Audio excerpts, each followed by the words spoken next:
Jayam Vishnupad Paramahamsa Parivrajakacharya Shruti Shruti Shishimad His Divine Grace A.C. Bhaktivedanta Swami Srila Prabhupada Ki Jai.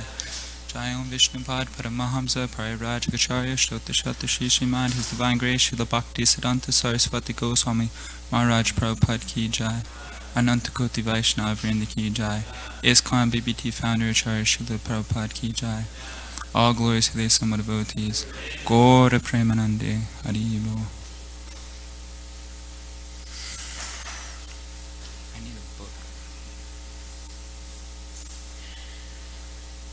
Om Namo Bhagavate Vasudevaya. Om Namo Bhagavate Vasudevaya. Om Namo Bhagavate Vasudevaya.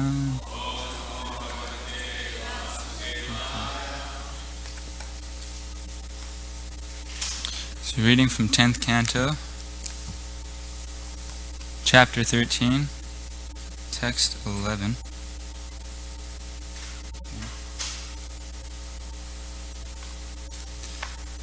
I actually kind of need help because I don't know how this meter goes.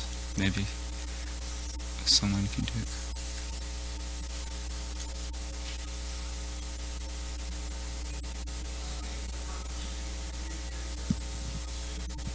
I was saying, I don't know how the meter goes. I might need some help with this. Does anybody know? Okay, I'll just try it, I guess. Okay.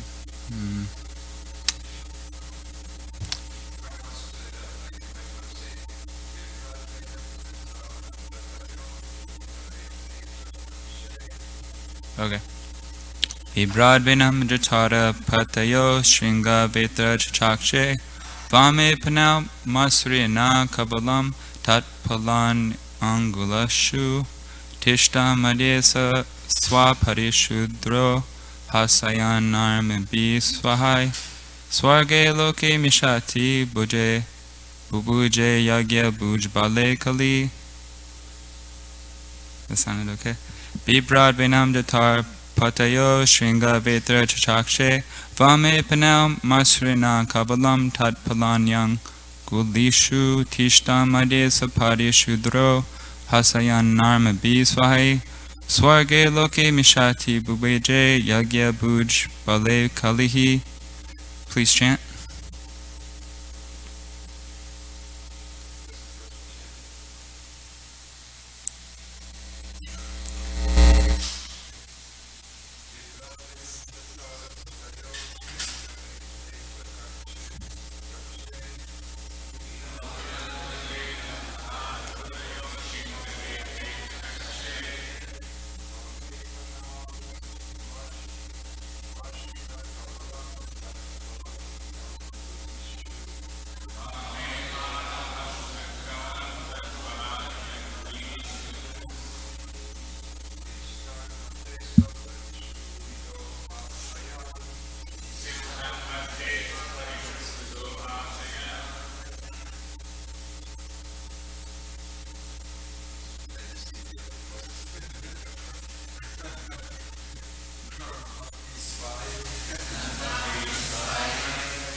Ladies, please.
Okay, word for word, please repeat.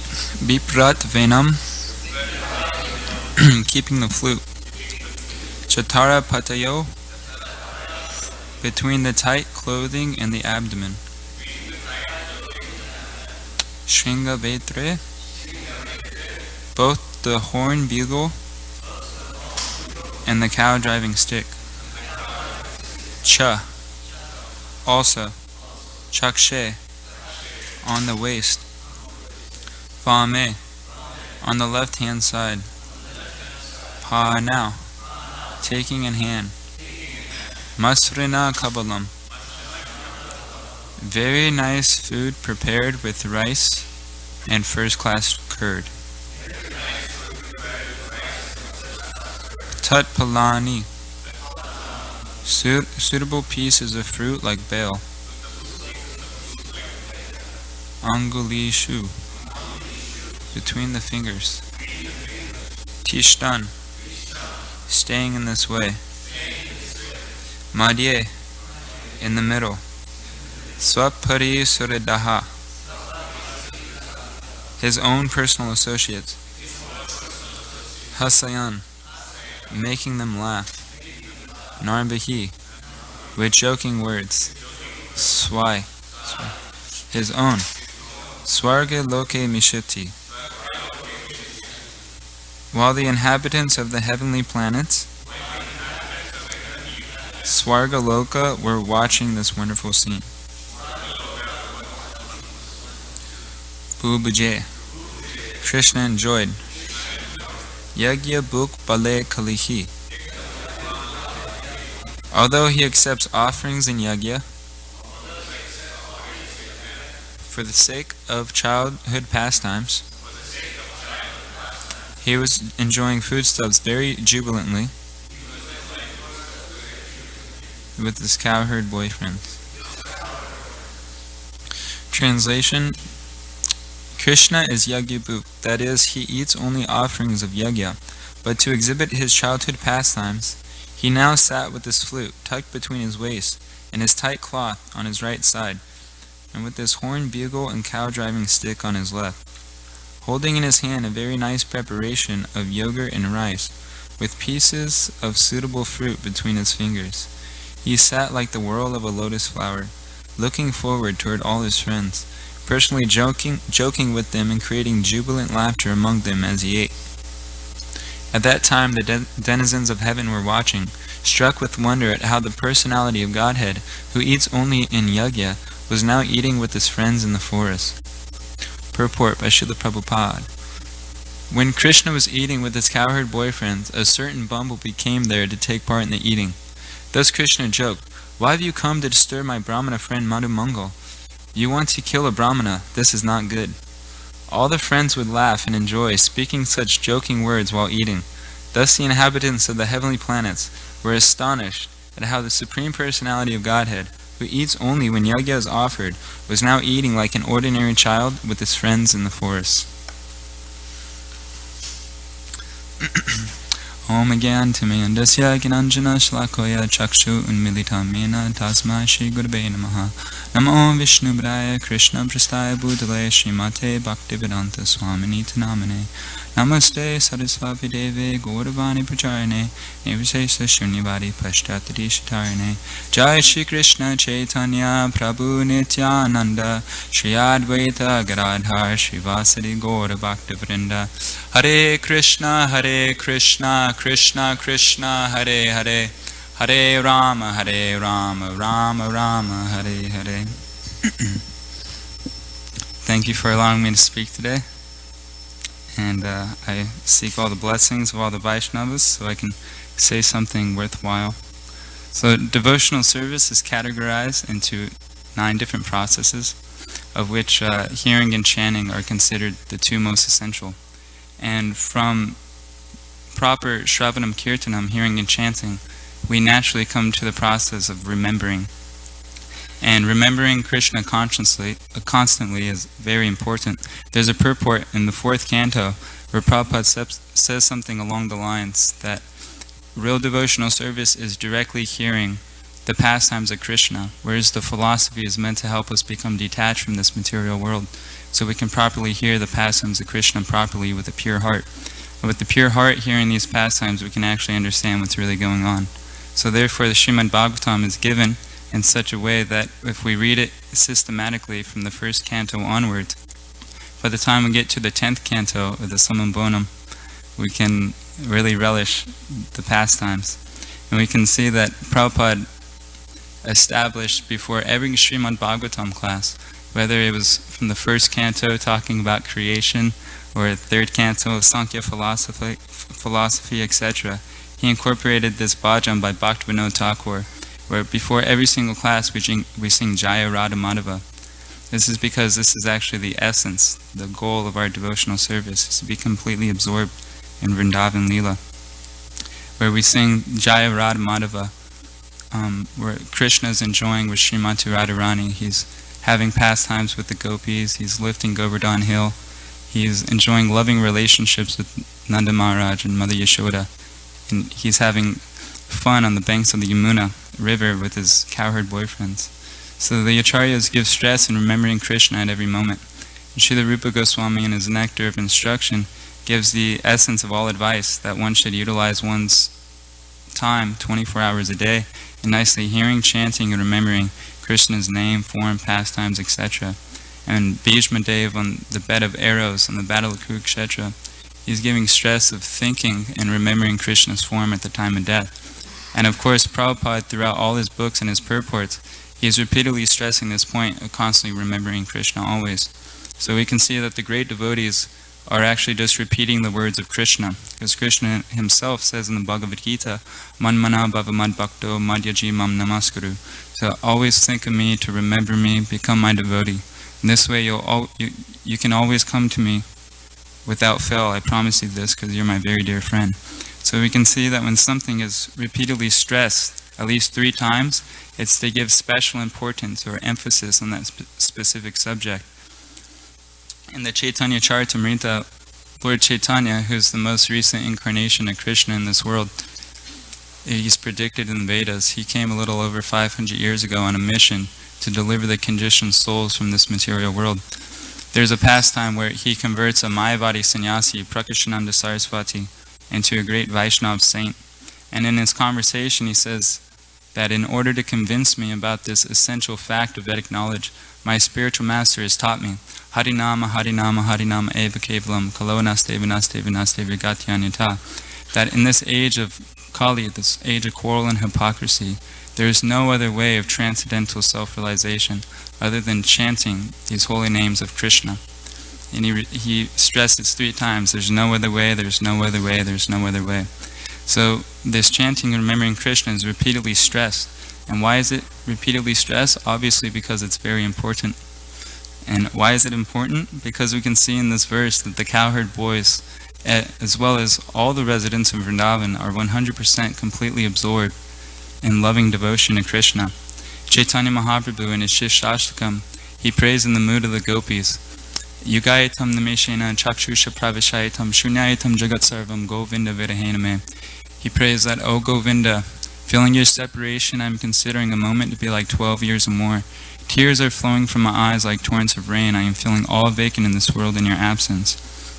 So to actually reach the supreme abode of Goloka Vrindavan and experience the ecstasy that the cowherd boys are experiencing, it's highly recommended to immediately start practicing devotional service very seriously.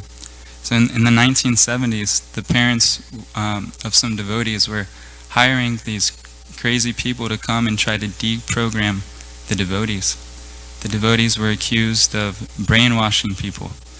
And when Prabhupada heard of this, he made a joke. He said, if your brain is filled with so much dirty junk, what's wrong with washing it? So bhakti yoga is actually the process of washing the brain. Cheto darpana marjana. It cleanses the heart from all the dust accumulated for years.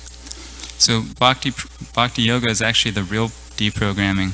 It reprograms our mind to work in its natural capacity. It reprograms us to think from spiritually to materially. In this material world, we're programmed by so many false ideas, false advertisements, bound by a network of illusions.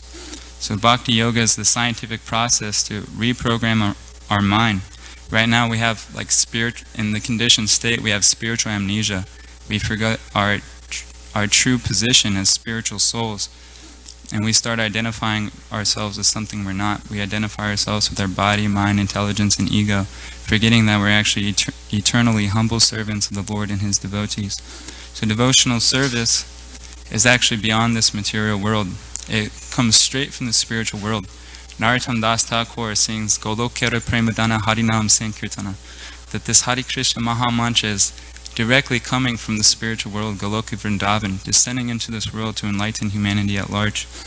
And we can see that on the other hand, all material planets and material knowledge within this world is contained within the three modes of material nature, contained within the illusory energy of Krishna.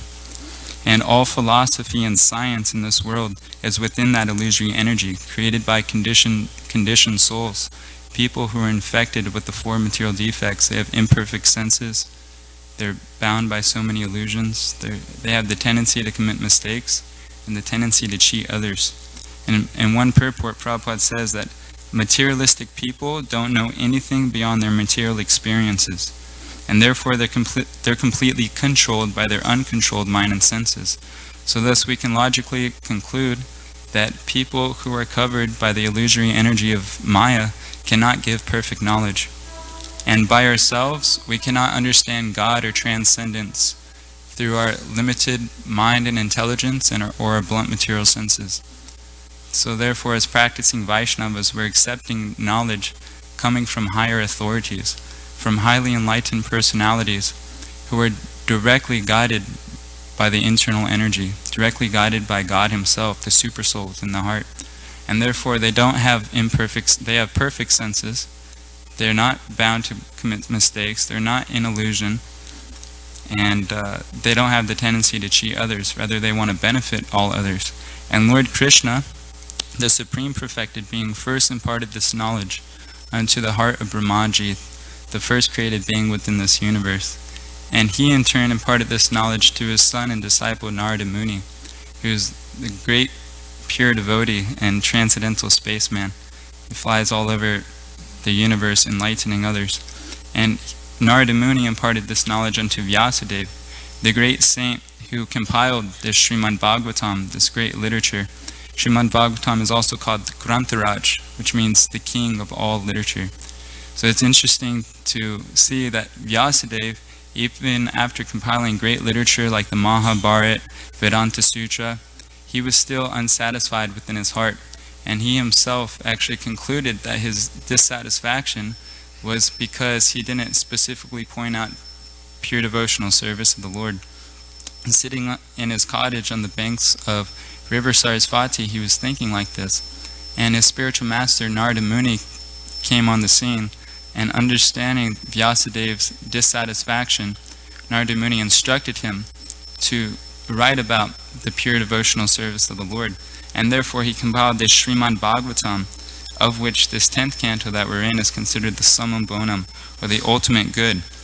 It speaks of the supreme reality, the Param Dhamma, the supreme abode where Lord Krishna eternally manifests with all his associates, having pastimes on the banks of the Yamuna with his cowherd boyfriends, running around wrestling, just having a good time. And this is actually reality. Also in the 4th canto, this material world is compared to a dream. Prabhupada explains that we come to this world to try to imitate Krishna and have our own pastimes.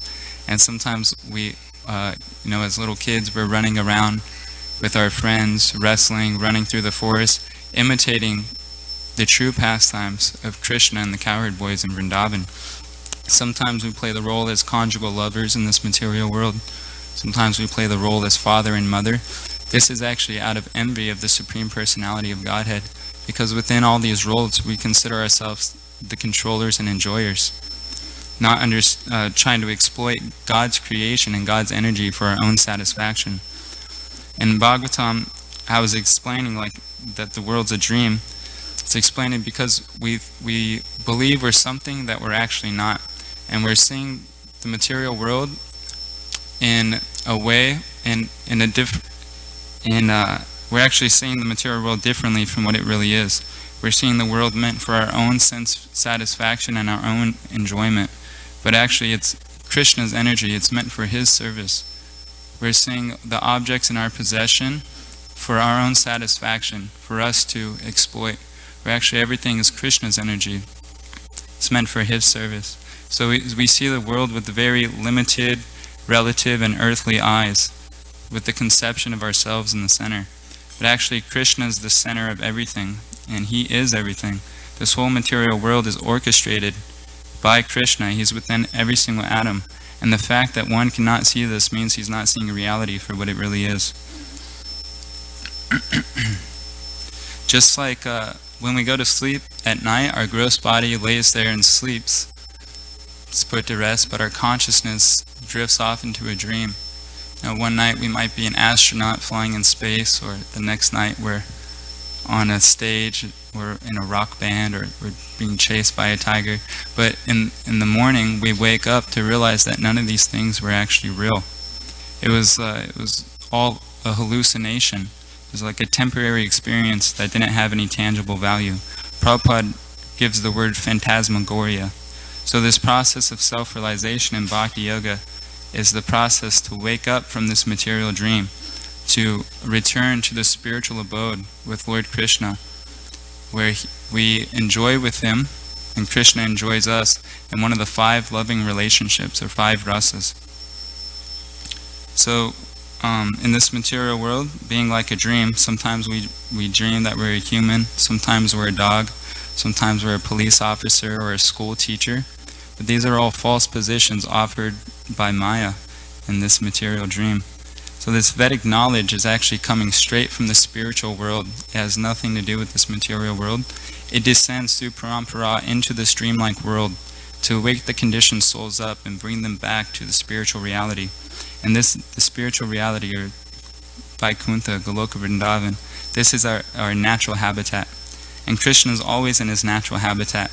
He's, as we can see here, he's having intimate, loving relationships with his cowherd boyfriends, eating foodstuffs and enjoying with them.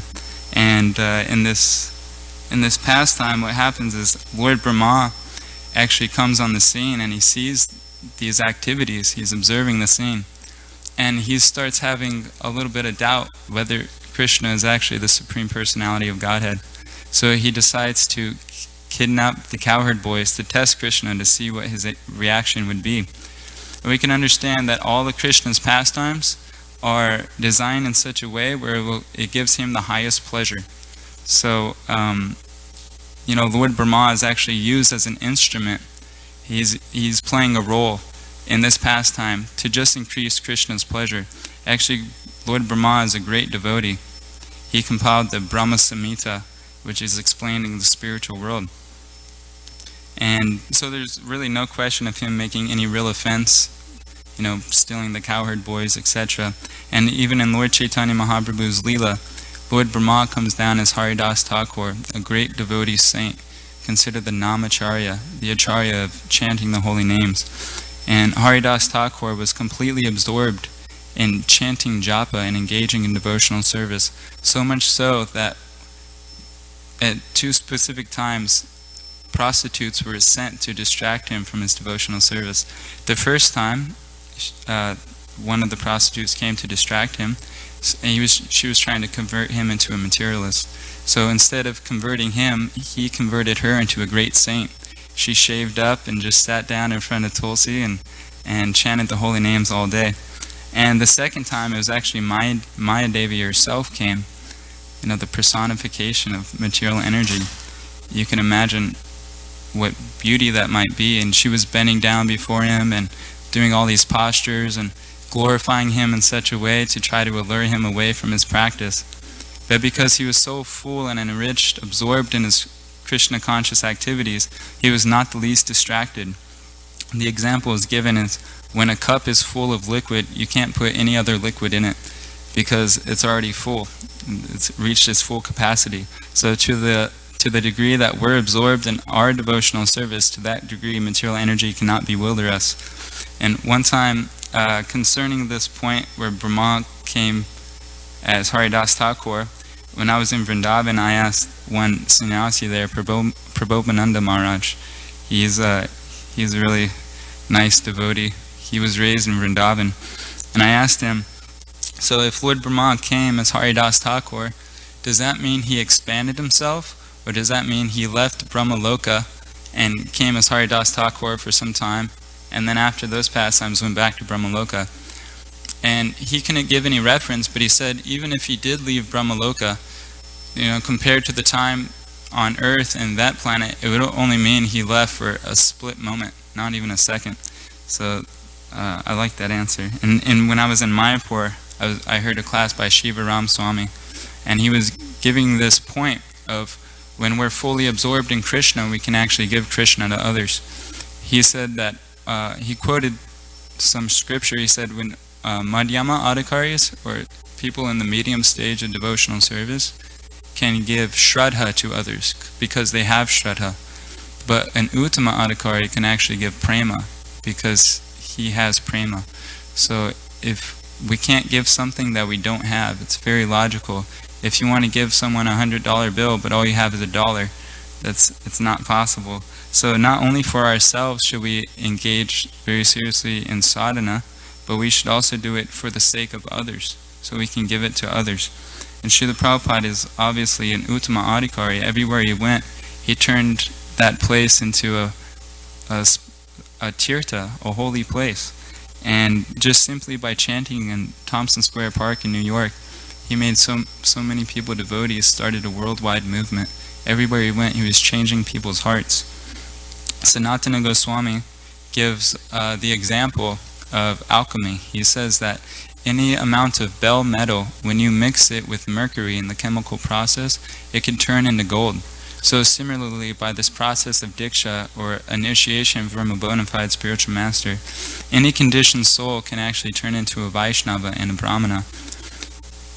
So in this way we can see that Prabhupada, he's the perfect alchemist. He's turning conditioned souls into advanced Vaishnavas everywhere he goes. And even up to this day, even though he's physically not here, his books are being spread throughout the world, his holy names, devotees are chanting everywhere. And through the devotees and through his books, he's still making Vaishnavas. He's still running a worldwide organization. So wherever devotee chants and wherever devotional service is performed, Krishna is actually personally there. It transforms the atmosphere into Vaikuntha. And I recently had an experience of this. I was recently in San Francisco, and April 20th, if some people don't know, it's 420. So it's a big mode of ignorance celebration throughout the world. A lot of people get together and they smoke marijuana and just become completely moded out. So there's this big festival every year in Golden Gate Park, San Francisco. It's the 420 Fest, where thousands and thousands of people come and they just smoke marijuana and drink alcohol and listen to music. And so myself and my friend Dr. Jared, who was my traveling partner at the time, we were in that area and we decided to go there. And on the way I was thinking, it's going to be a little crazy, 420, it's a marijuana festival. And Dr. Jared, he spontaneously yells out, he says, "All glories to Lord Chaitanya's 420 festival." So you can see that the a marijuana festival that was specifically made for the mode of ignorance was turned into a Sankirtan festival meant for Lord Chaitanya's mercy to be spread to the conditioned souls. So, and it was actually located in Golden Gate Park, and Golden Gate Park is considered a holy place because Prabhupada was chanting there at Hippie Hill. He made devotees there, and we set up a table at this specific event. And when I was distributing books, I was thinking how Prabhupada was here chanting on Hippie Hill, and Prabhupada said that he made so many hippies into happies. And then I was thinking, and he made Hippie Hill into Govardhan Hill. So we can see that when I was in the middle of this festival, there were so many distractions. People were completely bewildered. Not only in this festival, but this whole world is a place of weapons of mass distraction.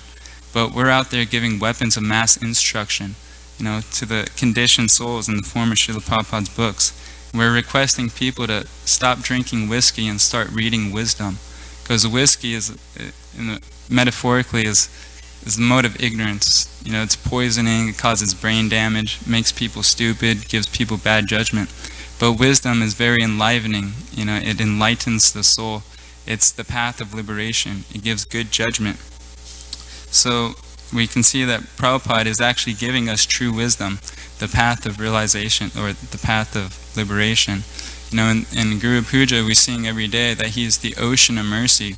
So what happens when an ocean is filled up to its brink and it overflows, with water is tsunami. Sometimes tsunamis happen or floods happen. So we can see that Prabhupada is the ocean of mercy. There's a big tsunami wave of Harinam, of books, of devotees, of prasadam, going all over the world, filling the world with love of God, Krishna Prema. And we can also see that the devotees who are being made by Srila Prabhupada are also becoming perfect alchemists. Everywhere they go, they turn this place into a holy tirtha. And whoever they come in contact with is getting much benefit. And I recently was talking to my mother on the phone, and she's basically a devotee. She doesn't have any strict sadhana every day, but whenever she's here, she chants Krishna's name. She likes the devotees. She likes prasadam. She spontaneously puts pictures of Krishna up in her room and on the refrigerator. And when I was talking to her on the phone a few months ago, by herself, she put the ringtone of the Hare Krishna mantra on her phone. For every time I call, she can hear it. And when she was at her work, she's a waitress at a restaurant, she would hear the ringtone go off, and she would hear, Hare Krishna, Hare Krishna. And then she would think that the phone's ringing. So she would check it, and she would find out that actually I wasn't calling her. So the Maha Mantra was manifesting within her mind, and she could have sworn that the phone was going off, and this happened a few times. And just recently, she was in the hospital for some minor problems. The same thing happened again. She thought the phone was ringing, and she could have sworn. She checked, and I wasn't calling. But this time, she checked, she was looking at the phone, no one was calling, but still the ringtone was going on in her mind. So we can see that just from associating with devotees, people are becoming benefited because she comes here and associates with everyone here and hears classes. So in this way, we should try to give this knowledge to others because it's the highest benefit of this world. And speaking of Uttama Adhikaris, it's the disappearance day of a great saint within ISKCON, a great highly advanced devotee, Srila Prabhupada, named Jayananda Prabhu. And Savas Prabhu wanted to read some pastimes about Jayananda Prabhu. So, Hare Krishna. Hare Krishna.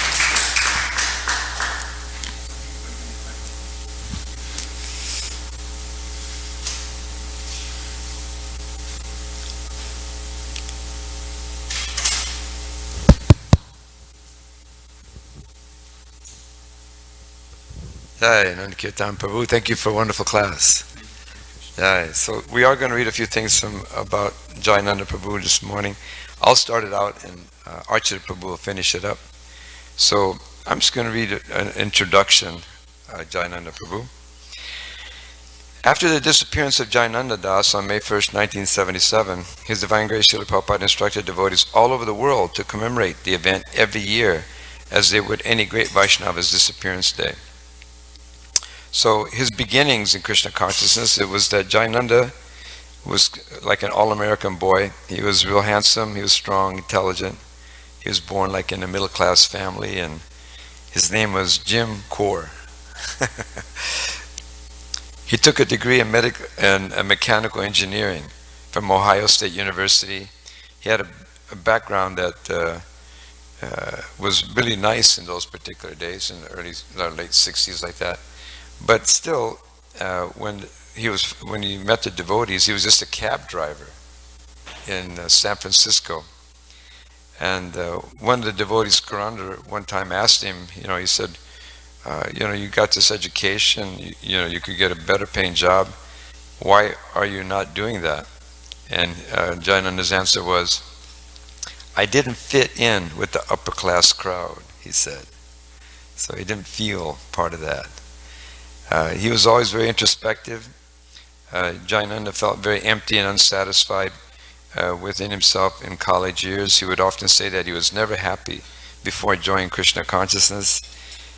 His depression was almost suicidal in 1967, and then he read a small article in the San Francisco paper about an Indian Swami who had come to the Bay Area to propagate the chanting of the names of God. Jayananda recalled that it was like a ray of hope when he read that article. Thinking the Swami may have something to offer, Jayananda made up his mind to attend the Swami's lectures. Srila Prabhupada's early lectures in the Bay Area were mostly attended by hippies, and Jayananda was one of the only straight people there. Jayananda later recalled that I wasn't much of a religionist, but I was attracted to Srila Prabhupada. He was especially fond of attending the early morning lectures because at that hour, most of the hippies would be in bed. On some occasions, Jayananda would be the only guest listening to Srila Prabhupada speak from the Bhagavatam. Srila Prabhupada was always fond of Jayananda, and sometimes he would invite his budding disciple to take prasad with him in his room. Srila Prabhupada would cook prasad and serve me, Jayananda recalled. He didn't say anything, he just kept feeding me, and I kept eating. Jayananda soon donated his life savings of $5,000 to Srila Prabhupada to help His Divine Grace print the Bhagavad Gita as it is. As more and more devotees joined ISKCON in the Bay Area, Jayananda continued to work as a cab driver and supported the temple by contributing all of his earnings. And that's Jayananda Prabhu. Yes, Haribol. Very surrendered. Can you imagine going to work every day, coming home, and whatever you made, you made to support the temple? It's a pretty elevated position. Most of us don't think like that.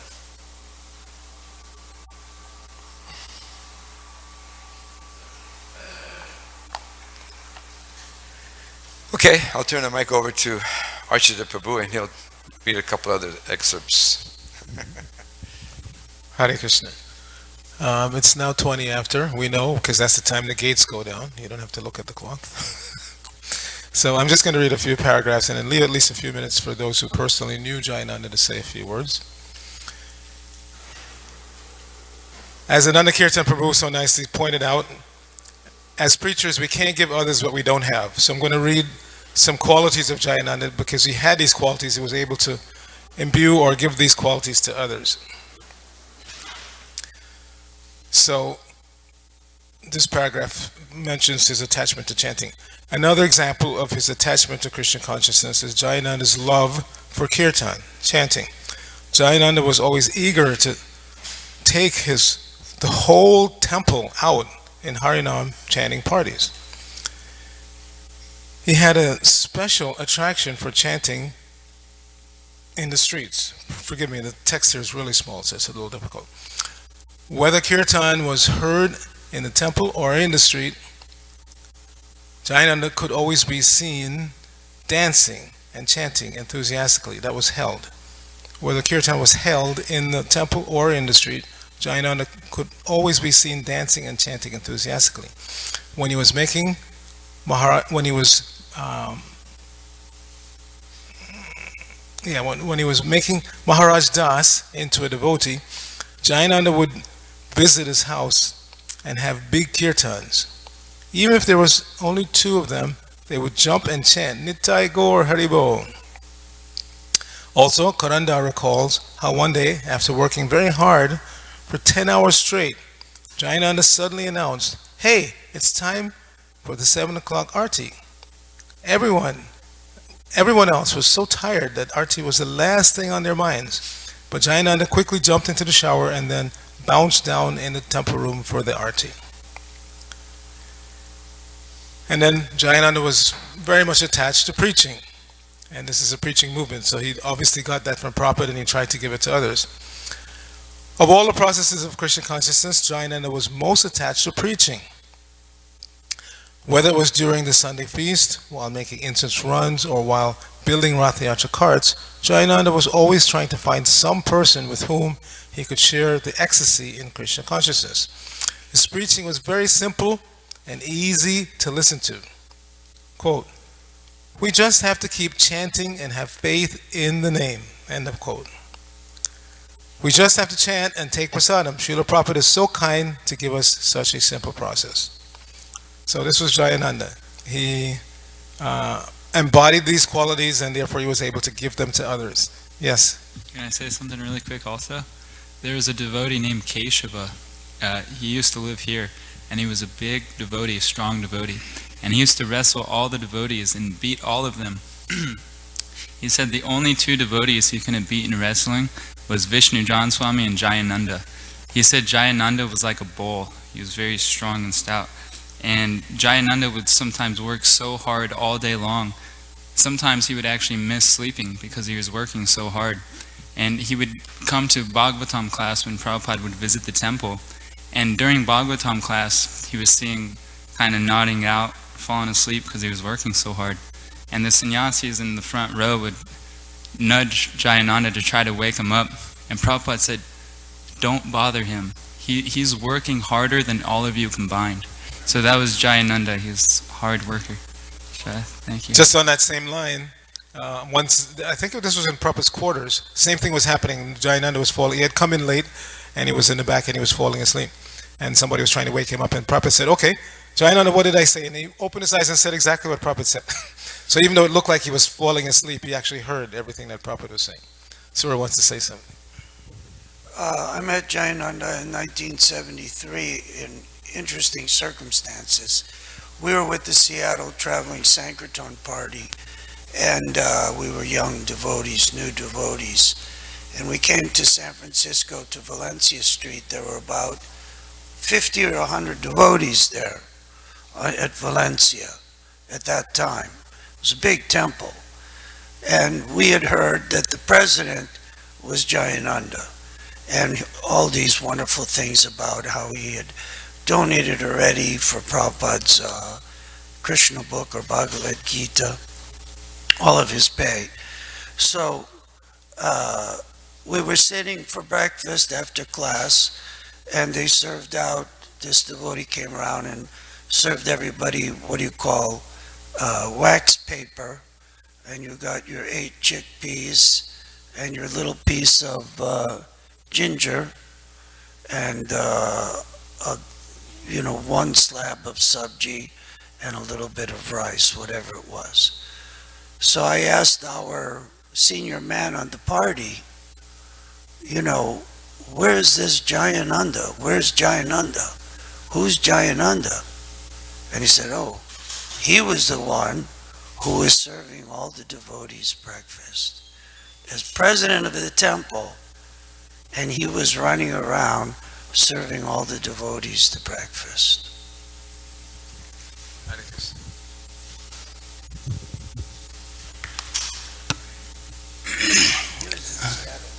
Sura made me a devotee. He distributed a Krishna book to me. So I started going to the temple after I read the book, and the devotees started saying Prabhupada was coming to Rath Yatra in 1974. And they were so excited about it that I thought, oh, well, I should go. So I took a vacation from work and drove down to San Francisco. And then during Prasadam, I was about 10 days before the festival, Jayananda was serving everybody out, and he asked for anybody who wanted to help with the carts. So I helped him with the carts for about 10 days, and as he drove us out in the truck, he was always singing. At the site, he was always singing and giving everybody prasadam sometimes that he cooked himself. And then also on his disappearance day, I was serving Prabhupada in Bombay, and he got the news that Jayananda had passed away. And I think Jayananda was Prabhupada's favorite disciple. And Prabhupada started to cry, and then he wrote a nice letter. You got that letter, Archita? It's a really nice letter Prabhupada wrote to Jayananda, even though he had already passed away, saying that if he had any material desire at all, he's in the heavenly planets, but that knowing you, I know you had no material desire, so he's back to Godhead. Jai Jayananda Prabhu.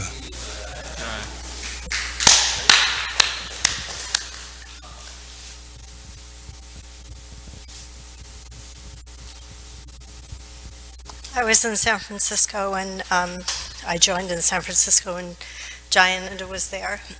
And during the breakfast, there was an arti that went on in the temple room, and I used to wander around in the temple room. And one morning, I went into the temple room, and Jayananda was there, and he was singing, and he had a song sheet.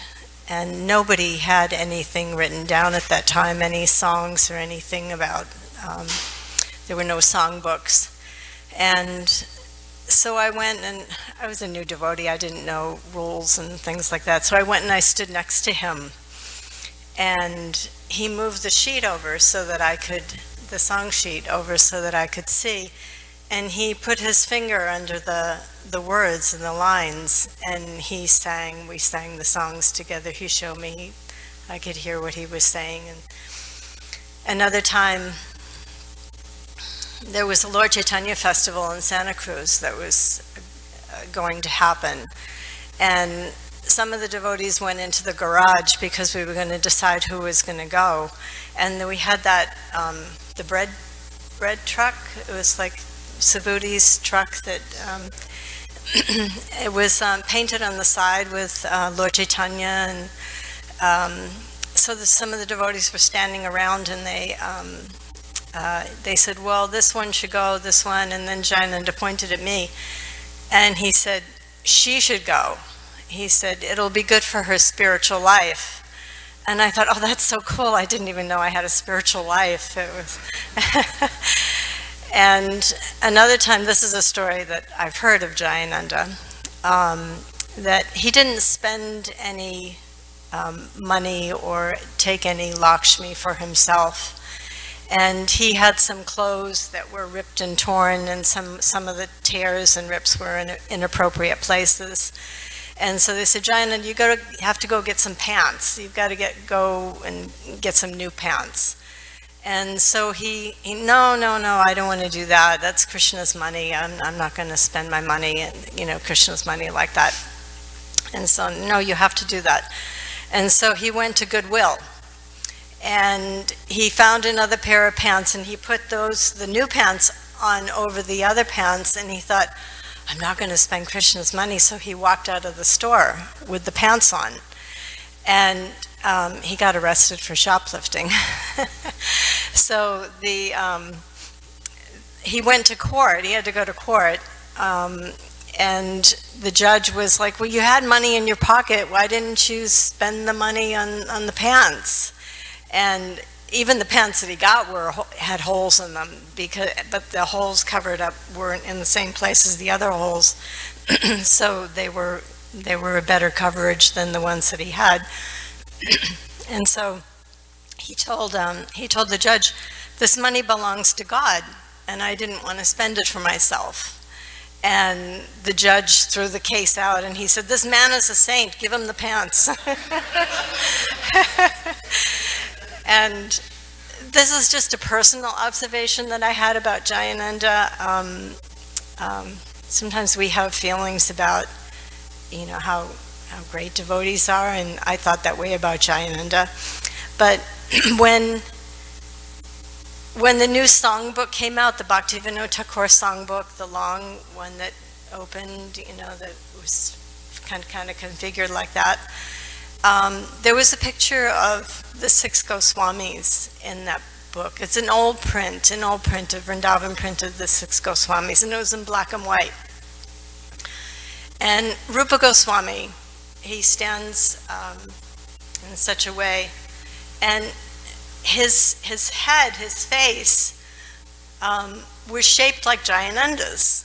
I mean, Jayananda had an odd-shaped head. I mean, anyone who's seen him knew him. It was wide at the top, and I said to him, I said, "Jayananda, that one's you. That looks like you." And he would kind of look and just shake his head. But many years later, I thought about it, and he was the one that gave Srila Prabhupada money for the Nectar of Devotion, which was written by Rupa Goswami.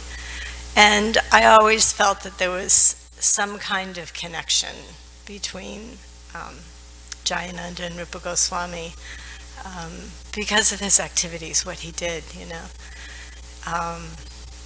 But those are my memories of Jayananda.